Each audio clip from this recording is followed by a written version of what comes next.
네, 다음 문제는 43번이고요. 트리에틸알루미늄의 분자식에 포함된 탄소의 개수를 알려면 화학식을 정확하게 알고 계셔야 되겠죠. 자, 트리에틸알루미늄입니다. 그러면 트리는 3개가 있다는 거고, 에틸은 C가 2개, H가 5개인 것을 에틸이라고 합니다. 그래서 트리에틸 C2H5가 총 3개가 있는 것이고, 여기에 알루미늄이 추가된 이런 형태가 트리에틸알루미늄인데요. 자, 화학식으로 정식으로 쓰자면 이 숫자가 이렇게 작게 오른쪽 아래로 들어가죠. 자, 그러면 탄소의 개수는 이 2개짜리가 있고 이 전체적으로는 3개 있기 때문에 탄소가 총 6개인 상태가 됩니다. 그래서 화학식을 알고 있는지 그것을 확인하는 문제였습니다. 자, 46번은 그 책에 있는 해설하고 조금 정리할 필요가 있어서 이제 빈 종이에 한번 적어 두시기를 바랄게요. 자, 이 내용은 지금 필기 교재를 구입하신 분들은 실기까지 같이 있기 때문에 22년도 1회 18번 실기 문제 해설하고 같습니다. 지금 필기에 있는 해설보다는 그 2022년도 1회 18번 실기 문제에 있는 해설하고 같은 내용인데요. 자, 위험물에서 특히 예민하게 취급을 하는 위험물이 아세트, 알데히드 등이라고 하면 아세트, 알데히드랑 산화프로필렌을 의미합니다. 제조소 등을 제조소, 저장소, 취급소를 합쳐서 부르는 말인 것처럼 아세트, 알데히드 등은 아세트알데히드랑 산화프로필렌을 합쳐서 부르는 말이고, 디에틸 에테르 등, 아세트알데히드, 산화프로필렌, 디에틸 에테르 등 이렇게 구분을 했을 때, 자, 압력 탱크가 아닐 때, 압력 탱크일 때, 보냉 탱크가 아닐 때, 보냉 탱크일 때, 자, 이럴 때 각각 보관하는 온도가 다릅니다.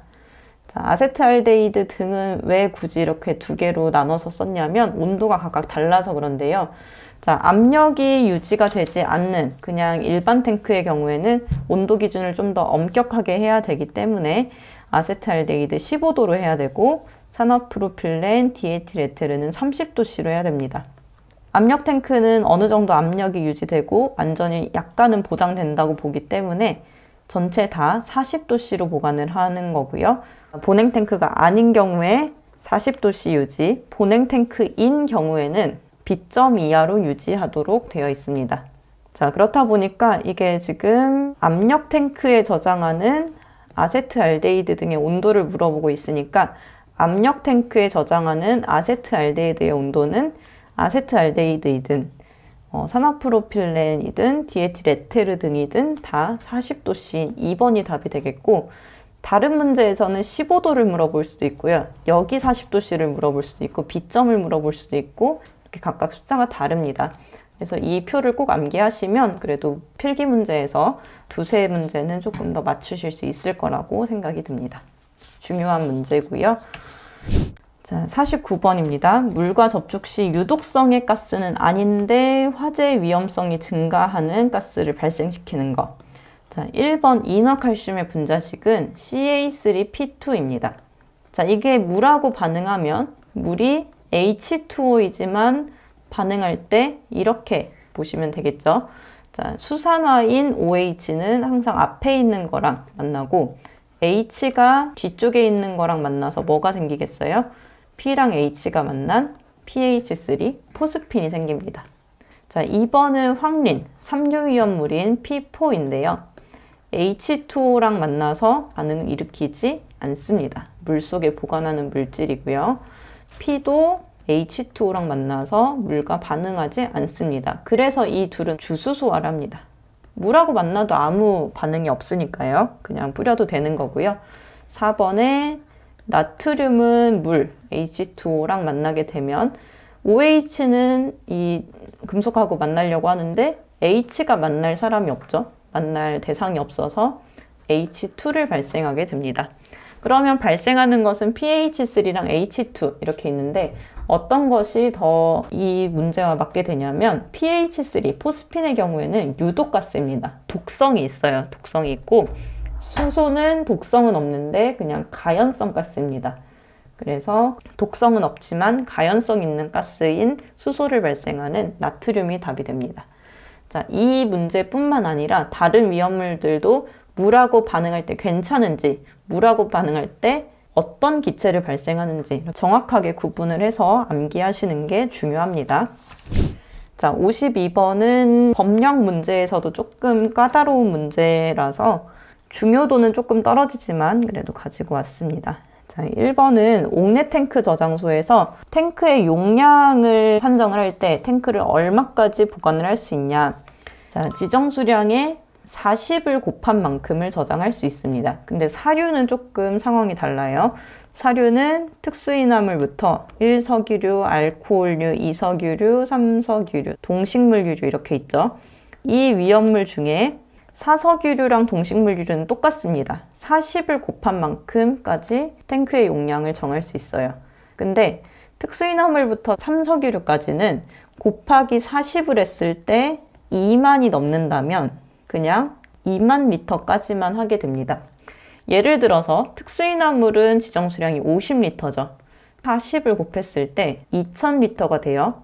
이거는 그대로 2000리터 정하면 되는데, 자, 3석유류의 수용성인 경우에는 지정 수량이 4000리터죠. 여기에다가 40을 곱하게 되면 이것만 해도 이렇게 2만이 훨씬 넘어버립니다. 자, 이런 경우에는 그 곱해진 16만을 하지 않고 2만 리터로만 한다는 내용이에요.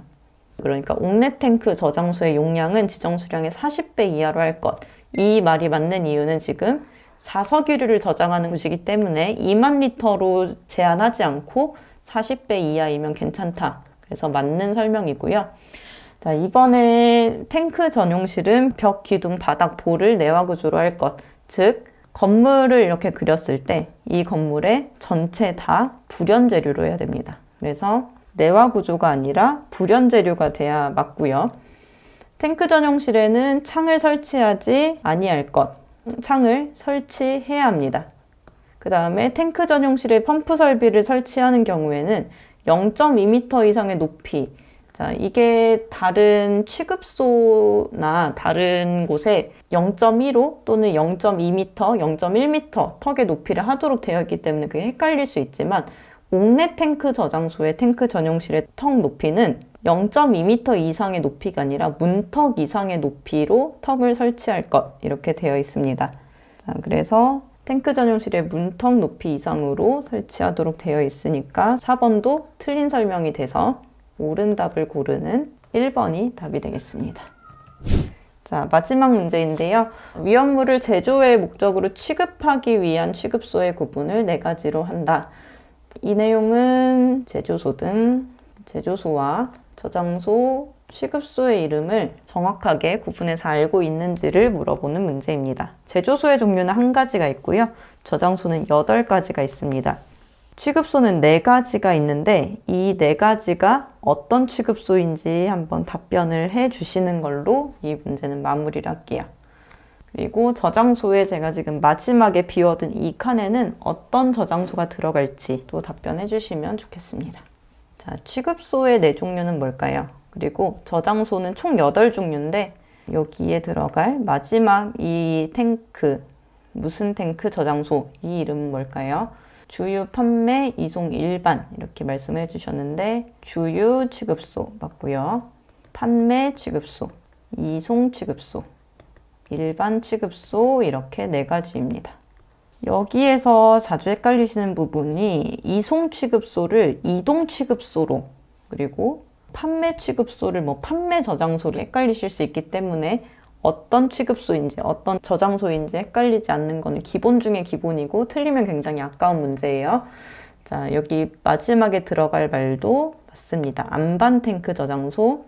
산속에 돌 사이에 그 돌을 깎아내고 그 안에 탱크를 설치해서 외국에서 이렇게 석유나 이런 화학물질을 수입해 왔을 때 바로 공장까지 옮기지 못하는 경우 그 산속에 잠깐 보관할 수 있는 그런 탱크가 안반 탱크 저장소입니다. 네, 그래서 주유, 판매, 이송, 일반 취급소에 해당하지 않는 특수 취급소는 틀려서 2번이 정답이 되겠습니다. 네, 여기까지 2022년도 4회 CBT 기출문제 풀이를 진행해 봤고요.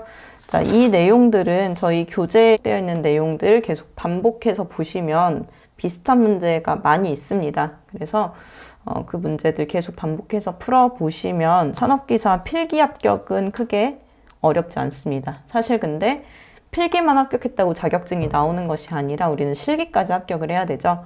자, 실기는 필기를 얼만큼 정확하게 공부했느냐를 봅니다. 그래서 실기 때 필기 문제를 다시 공부하는 건 굉장히 손해가 많아요. 시간적으로도 할 수가 없고, 그렇다 보니까 필기 때 어느 정도 점수가 나온다고 생각하시더라도 실기까지 바라보시고 해설 꼼꼼하게 보시고 제가 올려드렸던 해설 영상도 계속 보시면 충분히 도움이 되실 거라고 있습니다. 수고하셨습니다.